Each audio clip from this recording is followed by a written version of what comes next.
Hello friends, एक बार फिर से आप सभी का स्वागत है। बहुत ही जल्द हम हिस्ट्री क्लास शुरू करने वाले हैं। उससे पहले हम हिस्ट्री में कुछ सामान्य चीज़ें जान लें कि दशक क्या होता है, हिस्ट्री की परिभाषा क्या है, इतिहास होता क्या है, इतिहास किन चीज़ों से मिलकर बनता है। तो चलिए आज का क्लास शुरू करते हैं।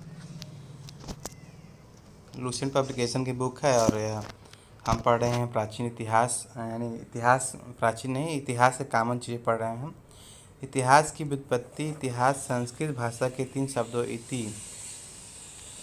इति मतलब ऐसा ही, हा यानी निश्चित रूप से, एवं हास हास यानी था से मिलकर बना है, जिसका शाब्दिक अर्थ है ऐसा ही निश्चित रूप से था, अर्थात जो घटनाएं अतीत काल में निश्चित रूप से घटी हैं वही इतिहास है। इतिहास की कुछ परिभाषाएं हैं जो कुछ विभिन्न विद्वानों ने दिया है, विभिन्न इतिहासकारों ने दिया है, समाजशास्त्रियों ने दिया है।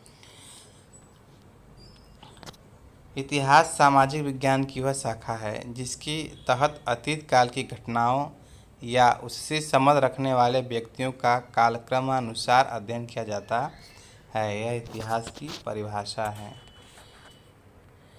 और विश्व का प्रथम वास्तविक इतिहासकार, उनके अनुसार इतिहास क्या है। यूनानी शब्द इतिहासकार है। यूनानी इतिहासकार हेरोडोटस, जिनका जन्म हुआ था 484 ईस्वी से ईसा पूर्व से 425 ईसा पूर्व। ईसा पूर्व मतलब ईसा मसीह के जन्म के पहले का समय। का जन्म 484 ईसा पूर्व में एशिया माइनर के हेलिकारनेसस में हुआ था।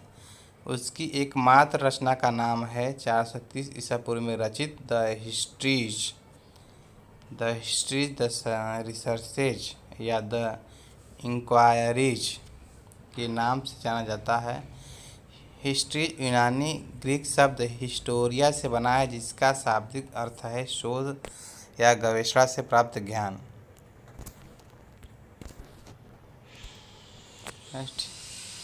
तो यह प्रथम इतिहासकार है हेरोडोटस।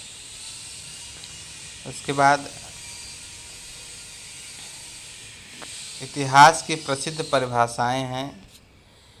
कुछ प्रसिद्ध परिभाषाएं इतिहास के जो विभिन्न विद्वानों ने दिया है। विश्व का इतिहास स्वतंत्र चेतना के अलावा कुछ नहीं है।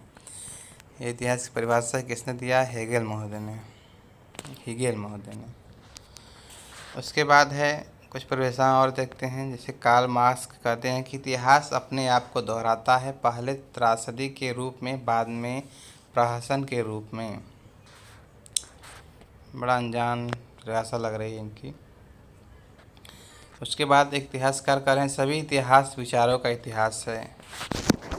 चलिए देखते हैं कौन कहा है। आरजी कालिंगवुड महोदय ने कहा है, जो ब्रिटेन के इतिहासकार हैं। एक इतिहासकार हैं ब्रिटेन का है, के ही इतिहासकार है E.H. कार। ये कहते हैं कि इतिहास अतीत और वर्तमान के बीच एक अनंत संवाद है। इनकी परिभाषा काफ़ी अच्छी है, जो समझ में आ रही है। उसके बाद है 12वां क्वेश्चन, वास्तव में इतिहास क्या है? परिवर्तन का एक लेखा मात्र, जवाहरलाल नेहरू कहते हैं। ठीक है, तो इतिहास की परिभाषा से हमें लग रहा है इतिहास प्राचीन घटनाओं का क्रमवार अध्ययन ही इतिहास है। ठीक है, राइट। तो आप अब परिभाषा याद होनी चाहिए आपकी कि इतिहास क्या है, इसमें दिक्कत नहीं होनी चाहिए। इतिहास के इतिहास की अंग है, घटक है। इतिहास 4 अंगों से मिलकर बनता है, यानी इनके 4 घटक हैं। कौन कौन से? काल यानी समय, उसके बाद व्यक्ति, उसके बाद है घटना और स्थल। यह 4 तत्वों से, अंगों से मिलकर हमारा इतिहास का निर्माण होता है।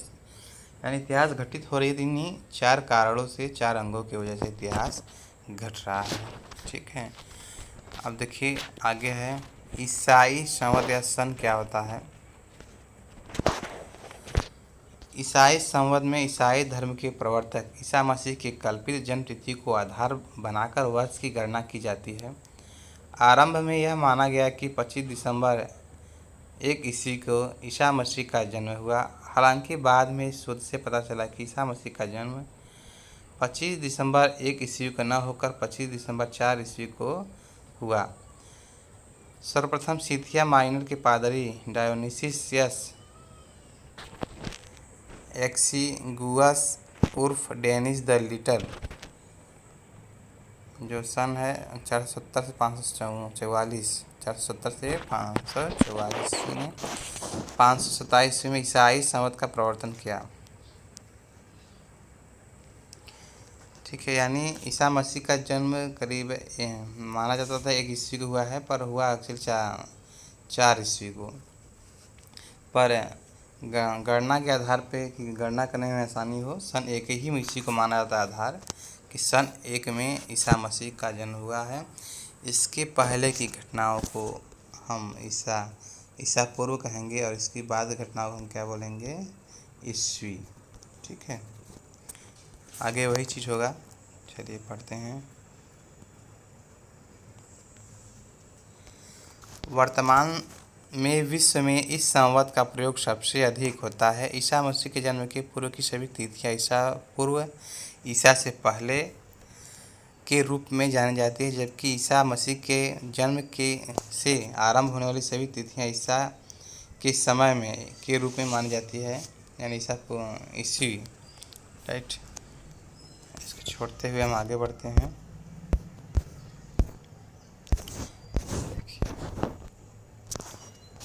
यहाँ पर है जूलियन कैलेंडर, ईसाई कैलेंडर या फिर इसे बोलते हैं ग्रेगोरियन कैलेंडर।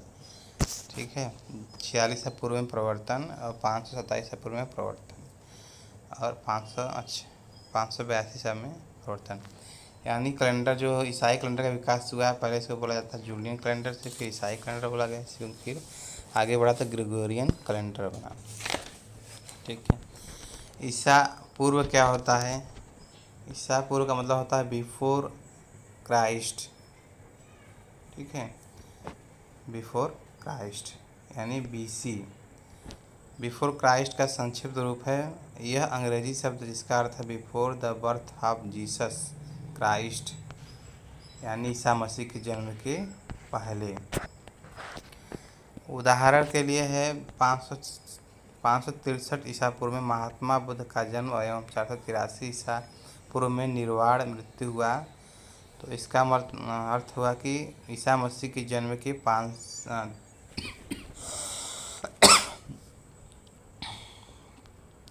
आगे भी सिकंदर का दिया है। सिकंदर महान का जन्म हुआ था 356 ईस्वी में एवं 323 ईस्वी में मृत्यु हुआ था, ईसा पूर्व में मृत्यु।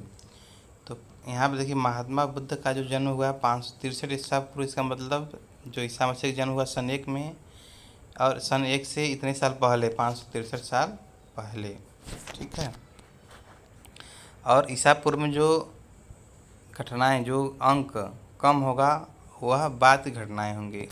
ठीक है, जबकि ईस्वी में ऐसा नहीं होगा। ईस्वी में जो अंक बढ़ा होगा वो क्या होगा, बड़ा होगा, वो बाद की घटनाएं होंगी। ठीक है, देखिए यहाँ पे दिया है। ठीक है, यहाँ ईसा मसीह का जन्म है, इसके बाद घटनाओं को ईस्वी और इसके पहले घटनाओं को ईसा पूर्व। ठीक है, राइट, आगे बढ़ते हैं। ईस्वी दिया है। ईस्वी जो होता है एनो डीमिनी, AD जो इंग्लिश का शॉर्टकट नाम है, एनो डामिनी भी इसको बोलते हैं, का संक्षिप्त रूप है। यह लैटिन शब्द है जिसका शाब्दिक अर्थ है in the year of the Lord Jesus. ईसा मसीह की कल्पित जन्म तिथि से आरंभ हुआ सन ईस्वी सन कहलाता है, यानी इसके बाद घटनाओं को क्या बोलते हैं, हम ईस्वी। ठीक है, जैसे 29 ईसा पूर्व ईस्वी में ईसा मसीह को सलीम पर लटकाया गया। 78 ईस्वी में कुषाण शासक कनिष्क का राज्यारोहण हुआ। 570 ईस्वी में हज़रत मोहम्मद की पैदाइश एवं 632 ईस्वी में वफात मृत्यु हुआ। यानी इसका अर्थ क्या हो गया, ईसा मसीह का जो जन्म हुआ उसके इतने साल बाद की घटनाएं बता रहा है। ठीक है, उसके बाद जो काम की चीज़ है वह है आपका इतिहास की शब्दावली।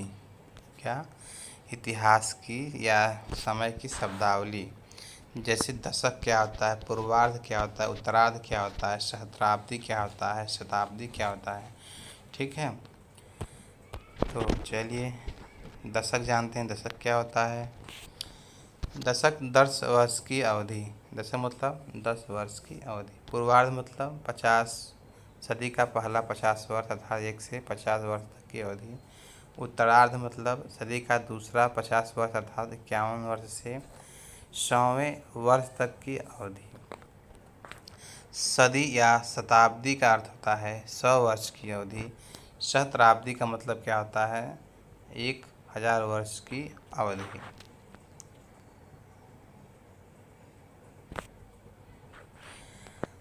और लगभग अ लिखने का मतलब हुआ लगभग, और अ मतलब क्या हुआ? अनुमानित।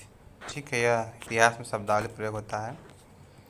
अब देखिए इसका इतिहास में कैसे लिखा जाता है। जो कि लिखा रहेगा कि प्रथम सदी के प्रथम दशक का वर्ष या फिर 20वीं सदी के प्रथम दशक का समय। तो उसका अर्थ क्या होता है? जैसे है 20वीं सदी के प्रथम दशक का अर्थ मतलब 1901 ईस्वी से लेकर 1910 तक का समय। उसके बाद 20वीं सदी ईस्वी के 5वें दशक का अर्थ हुआ कि 1941 से लेकर 1950 तक का समय। 20वीं सदी ईस्वी के 8वें दशक का अर्थ हुआ 1971 ईस्वी से लेकर 1980 ईस्वी तक का समय। 20वीं सदी ईस्वी के अंतिम दशक का अर्थ है 1991 से लेकर 2000 ईस्वी तक का समय। अब देखिए आगे, 6वीं सदी ईसा पूर्व का अर्थ है 600 ईसा पूर्व से 501 ईसा पूर्व तक का समय। एक चीज़ और है, जैसे यहाँ पे 20वीं सदी के पूर्वार्ध का अर्थ, 20वीं सदी के पूर्वार्ध का अर्थ 1901 ईस्वी से 1950 ईस्वी तक का समय। पूर्वार्ध मतलब 50 वर्ष का समय। ठीक है, पहले के 50, और उत्तरार्ध मतलब बाद के 50 वर्ष का समय। और 20वीं सदी लगा है, यानी कि हम अभी सदी का क्या पढ़े थे कि 1901 से लेके 1920। ठीक है, 1900 से लेके 1999 तक का समय है, 1901 से लेके 2000 तक का समय।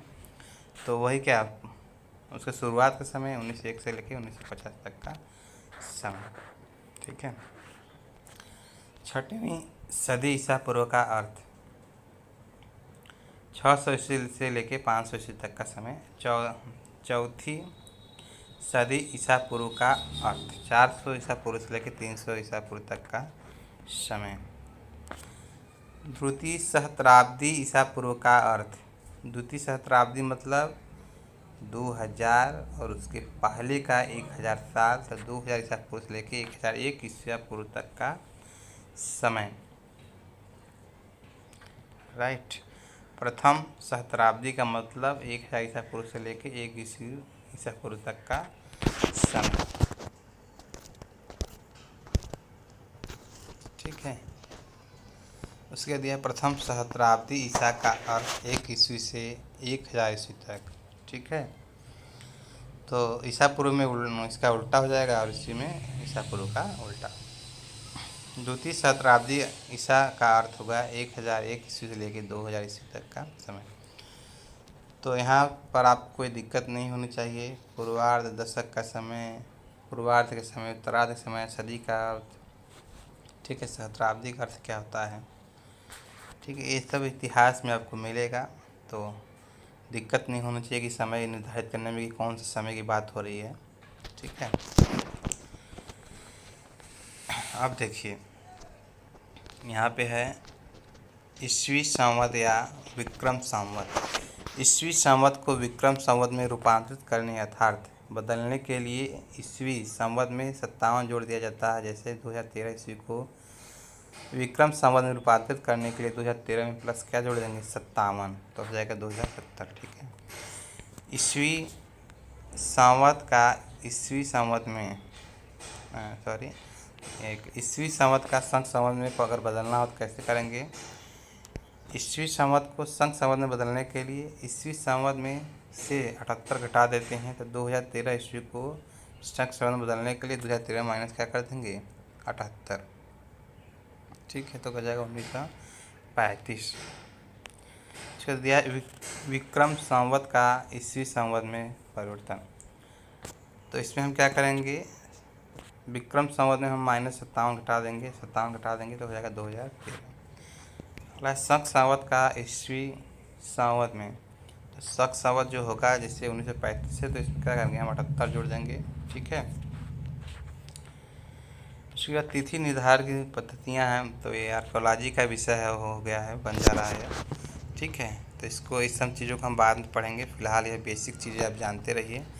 ठीक है, अगले वीडियो में या फिर जो नेक्स्ट वीडियो होगा इतिहास का, हम उसमें बाकी जो इतिहास के का बाकी चीज़ें हैं, प्राचीन इतिहास से लेके मध्यकालीन आधुनिक, धीरे धीरे उसको हम कवर करेंगे। ठीक है,